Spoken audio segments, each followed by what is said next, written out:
Notre première intention, c'est de rappeler que la mission fondamentale de l'école, c'est peut-être de faire société, sans doute, faire société aujourd'hui par l'ensemble des partenariats qu'on pourra mener, bien sûr avec les acteurs de la communauté très proche, la communauté éducative, donc les élèves, les parents d'élèves, les élus, mais aussi la communauté plus large, donc les habitants, les seniors, tous les habitants de la commune, mais aussi des professionnels des communes extérieures ou tout à chacun, d'autres structures, etc. Donc c'est le faire société aujourd'hui et c'est le faire société pour demain. Donc au départ, quand on est arrivé à l'école, on avait remarqué que il y avait un terrain de boules juste en face de l'école et les enfants passaient auprès du terrain de boules où les gens du club de l'amitié, les gens du 3e âge, jouaient tous les mardis soirs et ils passaient, ils se côtoyaient sans se regarder à peine et se disaient pas bonjour. Mais comme c'est le cas partout, sauf que là, nous on s'est dit que c'était une petite commune et que c'était quand même assez étonnant. Et on a eu le désir et la volonté d'amener les enfants à créer du lien avec les gens plus âgés. Et ça s'est fait dans l'école, parce qu'on estime qu'à l'école, c'est le rôle de l'école de travailler sur ce lien et sur la vie en société. Petit à petit, l'école s'est mise à établir des liens avec l'extérieur. Et à un moment donné, on s'est dit qu'on était arrivé aussi au bout de ce qu'on pouvait créer, nous, en tant qu'enseignantes. Et on a, à ce moment-là, eu connaissance des projets nouveaux commanditaires, donc avec l'intervention d'un artiste. Et on s'est dit que ça tombait vraiment exactement au bon moment pour continuer cette démarche-là. Et donc on a d'abord réfléchi à comment le faire exister, ce projet nouveau commanditaire, à l'extérieur de l'école, donc sur le petit patrimoine par exemple de la commune, puisque c'est faisait partie des richesses de la commune. Et au fil du temps, au fil des réunions et des discussions, on s'est rendu compte que l'école était au cœur de la commune et que c'était peut-être à l'école qu'il fallait travailler sur ce projet-là avec l'artiste. C'est l'ensemble des acteurs qui doivent le dire. Si un maillon avait manqué, le projet n'était pas rempli, il perdait de son sens. L'intention était de faire du lien entre nous et de rendre ce lien-là existant et visible.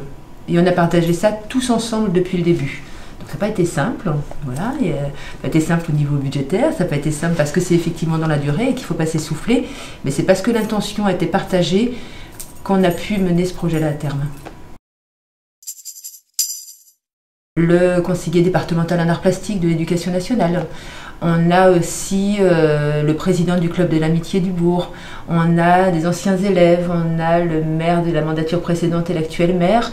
On a des parents d'élèves, on a des habitants, on a des enseignantes. On a l'ensemble de ceux qui peuvent travailler ensemble s'ils le souhaitent. Le vrai regret, c'est que ça reste, 6 ans après l'inauguration de l'école, un projet exemplaire. Alors je me demande, est-ce qu'on a été un peu farfelu de se dire que la mission de l'école, c'était faire société? Le projet de l'école de Trébédan ne devrait plus être exemplaire maintenant.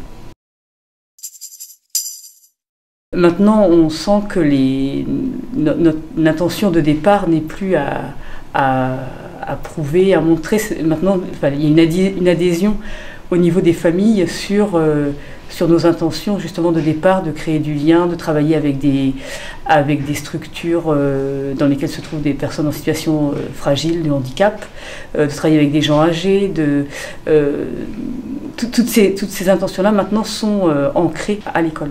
Alors la fierté qu'on pourrait avoir, là on va être très autocentré sur l'équipe enseignante, c'est qu'on ne s'est pas lâché les unes les autres, c'est-à-dire qu'on est resté là toutes les trois très parties prenantes et en plus avec aujourd'hui toujours la même envie, même si on a une école très confortable, on pourrait se dire bon voilà c'est abouti, mais on a la même envie de continuer à développer toutes ces intentions sociétales, mais au moins on a une envie d'équipe qui s'est maintenue et qui se réaffirme tous les jours.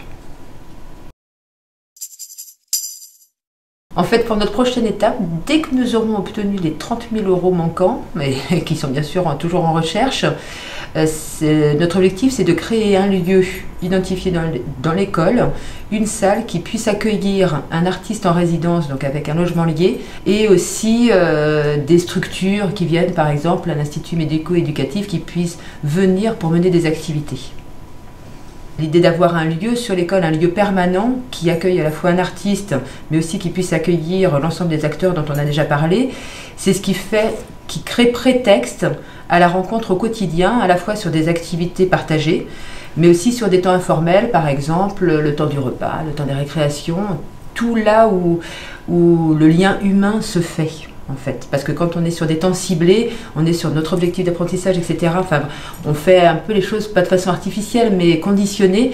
Et donc, on voudrait que ça puisse être permanent et dans le naturel et le lien humain de base.